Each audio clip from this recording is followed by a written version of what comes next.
today we would like to welcome Michael Gililland. Hey, well, thank you so much, Anton and Linda, for allowing me to come on your show. I know Linda very well, and Anton, you seem like a cool guy. So definitely very happy to be with you guys. What would you like to leave people with as far as your favorite coaching tip? Oh, man, I just have to keep this simple if I've been preaching it this whole interview, but never stop learning. Always figure out something that you don't know, and then be willing to be humble enough to learn from somebody else. And that's it. Always be humble enough to learn from somebody else, man. I really like that ending. And you can learn in every situation, right? That's something that, as long as you keep your eyes out, you can learn from a smart person just as easily as you can learn from not a smart person. As long as you keep your mind open. No, that's super cool, man. Can you tell us a story about why you became a coach? And if you could let us know, is it a part of who you are, or is it an experience that drove you to it? But as you kind of sent me this question, I almost think it's a little bit of both. You know, I definitely had a particular life experience, but I also think it was a bit a part of me. And there's just so many examples, but probably the one that I harp on the most is my retail experience, which I did for almost 5 years. And as you go through, and I told you earlier, through grocery and through retail, it's a very difficult business, and especially with dealing with teams and leadership, and it's high pressure. And that was kind of my experience, and I learned the hard way up until the point where I actually had probably my best leader and probably my best mentor that I've had to date. He actually came as one of my store managers. Great guy, and you know, I come with the past experience of how my previous bosses were, of just super high stress. And that's what I kind of expected from him. And it was the complete opposite of what I was expecting.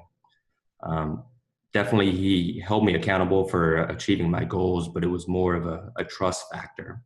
It was a bit of a conversation. And I think more so, he really gave the trust that I believe that you need to really make a team, or get with leaders to help out with that as well too. So that definitely was the beginning of my idea of what is a coach. It's not barking orders, but it's definitely building up the team, and it's creating some accountabilities, and it's creating some processes, and really getting the team to trust you. And that's what I particularly say my life experiences started from, was that person right there. That's interesting, man. I had an opposite experience. Looks like a good boss drove you to coaching, and a bad boss drove me away from corporate to coaching. I had plenty of bad coaches. See, I've been fortunate all my career. You know, I've had amazing leadership, great support, and then I got a bad one. And who knows, maybe it was my fault too, probably. But I was like, you know what? I can't work for anybody else. It's too fickle. Somebody's opinion could destroy my career. I don't want that. Yeah. Oh, yeah. I got you. All right, man. So what kind of coaching do you do? And then just a 30,000 foot view of your process. What's the process you take with your clients? Yeah, absolutely. So definitely kind of what we focus on right now is business coaching. We are in the process of creating a high performance coaching set, but we haven't really launched that yet, so I won't spend much time on that.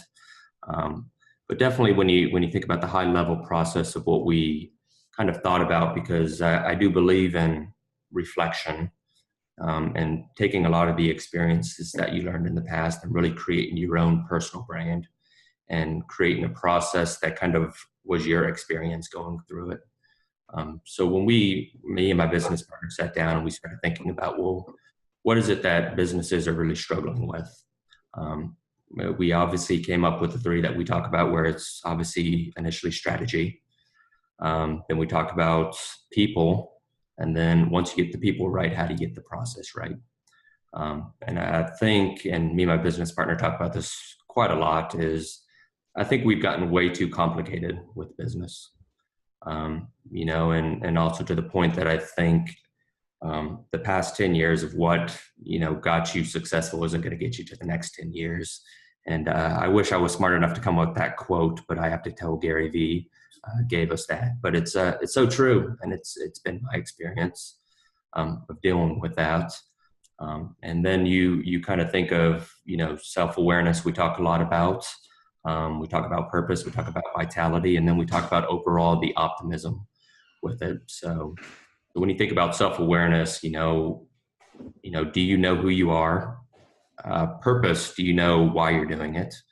And vitality, do you just have the energy to keep it up? Because whenever you're starting a business or you're a small business, it's tough, right? I mean, you're kind of that person, and how do you keep that energy level up? I like how you called it vitality, man. That's really cool. I've never heard that term used that way, but it really resonates with me because it's a whole encompassing. It's health, mindset, and grit, all kind of encompassed in one. That's awesome. Yeah, you got it, man. I think most people, when you talk about high performance, they talk about energy. And we were thinking, well, what's a holistic way of thinking about it? I think most people think energy of, did you drink coffee? Did you exercise? And then how do you think in terms of, how do you get your thoughts in your mind correct? And that could be journaling. That could be meditating. I do some breathing exercises as well too. And that's what I try and teach my clients in terms of, be present. Not everything's chaotic and we need you to be calm, in situations. And, I think there's several ways that you can think about it. And vitality was the perfect term that we came up with. I absolutely love it, man. Like I said, I might have to steal that for my own stuff. Go ahead, man. We did not trademark it, man. So. Not yet. So if that's the process that you kind of follow, and that's the vessel that you carry your clients on, what's the end result for your clients? What's the destination that they reach, and how do you know that they got there? So to me, I think we like to think bigger. I think we all play in a game where it's about making money. Most clients, are there to make money, but we kind of think bigger. Is it spending more time with your family? Did you want to buy that or that vacation house in Italy? Is that your real goal? And then we work backwards from there. And how can we actually get you to that point? Because I think most people need to have a 10-year plan. Not necessarily where we give them some revenue goals to make it, but what are your really goals? Do we want to be 80 and still working? I don't believe most people think that way. And for us, that's really when we achieve something, when you get to live the life on your terms that you want to and be able to do what you want to do at that point. So you talked about living the life that you want to lead and on your terms. And so my question is, what kind of client are you the wrong coach for, and what qualities would be present in your ideal person that you would like to work with? Great question. For me, I think the wrong clients for us would be anybody who just wants their beliefs or thoughts vindicated. I'm sorry? She's frozen. Just go. I got you, man. Cool, man. Sorry about that, man. Hey, man, trust me, this happens to us all the time, too. No worries. No, but definitely I think the wrong client for us would be somebody who's just looking to get his beliefs and thoughts vindicated. A lot of what we believe is you have to keep learning and you have to keep training. That's just something that's really core to our beliefs. And when we come in, we're looking to really change the concept of your thinking, because how can you necessarily be an expert in the digital age when stuff is changing so quickly? It seems a bit ironic and it seems wrong to me.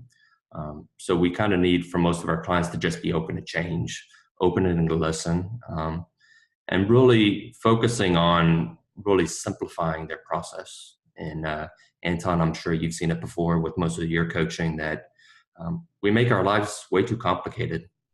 I wish I could give credit to the person I heard this from, but it was like, whenever you think that your life or your business is getting so complicated, start subtracting.